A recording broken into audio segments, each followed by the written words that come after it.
BPL এ বাংলাদেশের superstar Shakib Khan দল কেনার পর ক্রিকেট পাড়ায় যেন একরকম হইচই পড়ে গিয়েছিল।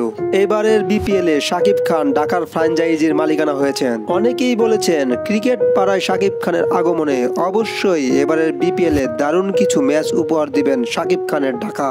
কারণ শাকিব খানের দলে যে বড় বড় তারকা ক্রিকেটাররা খেলবেন এটা নিশ্চিত। বিশেষ করে শাকিব খানের ঢাকার দলে সাকিব আল হাসান খেলতে পারবে এই বিষয়টা নিশ্চিত। এবার দুই সাকিব মিলে বিপিএল রাজত্ব করবেন অনেকেরই ধারণা। অন্যদিকে বিশ্বের সবচেয়ে জনপ্রিয় লিগ আইপিএল এ ভারতের কিং শাহরুখ খানও যে কলকাতা নাইট রাইডার্সের মালিকানা হিসেবে আছেন। তার দল কলকাতা নাইট রাইডার্স এবার আইপিএল এর ট্রফিও জিতেছেন। তাই অনেকেরই ধারণা শাহরুখ খান পারলে কেন সাকিব খান পারবেন না।